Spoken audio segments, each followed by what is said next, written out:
در این مستند با هم نگاهی به سیر تحولاتی که منجر به اشغال کشور فلسطین از سوی یهودیان صهیونیسم گردید خواهیم انداخت.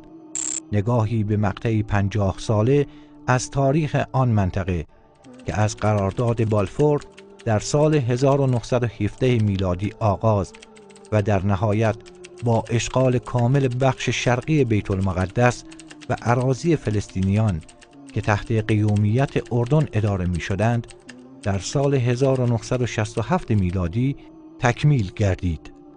فلسطین در منطقه جغرافیایی منحصر به فردی واقع شده است که خداوند به آن خیر و برکت داده است. یبوسی ها از 6000 سال پیش در آنجا سکونت داشتند و در قدس که آن زمان یبوس نام داشت زندگی می نمودند. پس از آنها قبایل کنعانی به این منطقه آمدند که در شمال فلسطین ساکن شده و فلسطین به سرزمین کنعان معروف گشت. اما به احتمال زیاد نام فلسطین برگرفته از قبایل پالستیاست که از راه دریا وارد این سرزمین شده و با ساکنان آن ادغام شدند و این سرزمین به نام فلسطین شناخته شد. در طول تاریخ فلسطین اقوام متعددی بر آن حکومت کردند.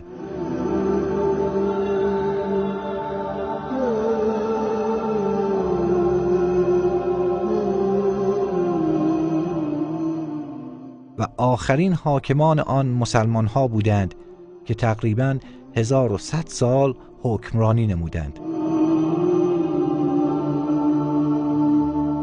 طی قرن‌های متمادی پیروان ادیان مختلف مانند مسلمین، مسیحیان و یهودیان به صورت مسالمت آمیز و در کمال آرامش و امنیت در کنار یکدیگر در این منطقه زندگی نمودند.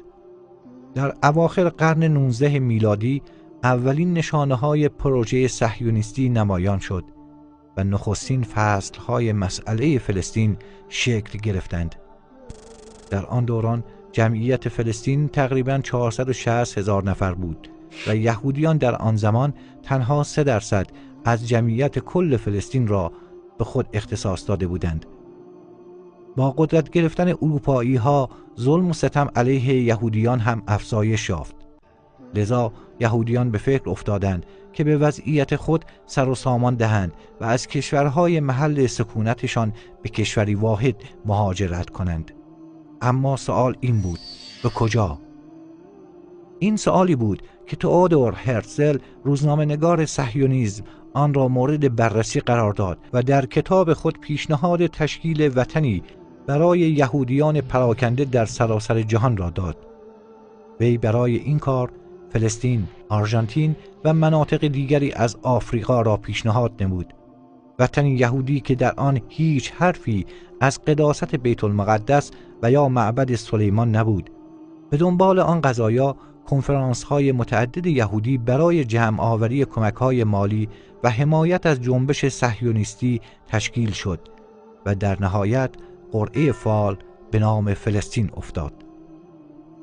یهودیان با نفوذ در آمریکا و انگلیس و کشورهای دیگر دولت‌های خود را برای کمک به تحقق این هدف تحت فشار قرار دادند و بدین ترتیب مهاجرت یهودیان به فلسطین آغاز گشت.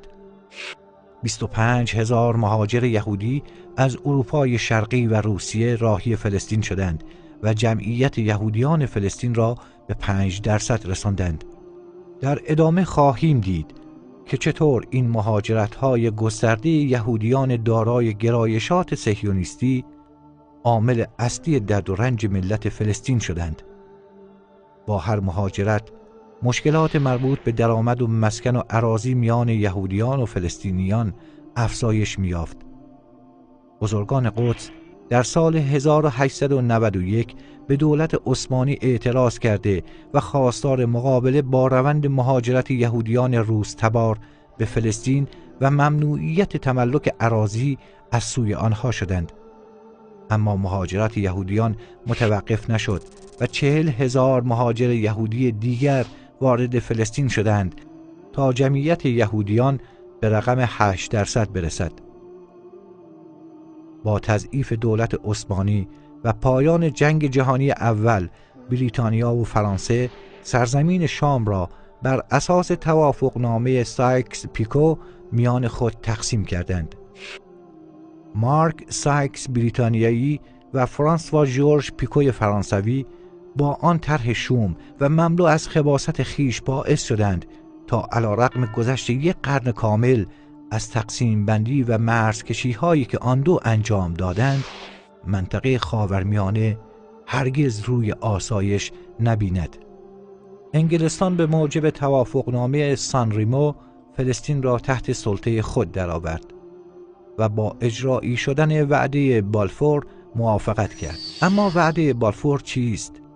در سال 1917 بریتانیا وعده‌ای مخفیانه به یهودیان داد که به موجب آن متعهد به کمک به آنها برای تشکیل وطنی قومیتی خود در فلسطین و تسهیل روند مهاجرت گسترده و تملک اراضی در آن شده بود. این وعده همچنین مورد حمایت دولت آمریکا هم قرار گرفت و این وعده تأثیر زیادی بر روی مسئله فلسطین داشت. با ورود موج سوم مهاجران یهودی به فلسطین، جمعیت آنها به 12% رسید. اما با این وجود آنها فقط 3% از اراضی فلسطین را در اختیار خود داشتند. در سایه این تحولات ساختار جمعیتی فلسطین تغییر کرد و مشکل عرب‌ها و یهودیان شدت بیشتری به خود گرفت.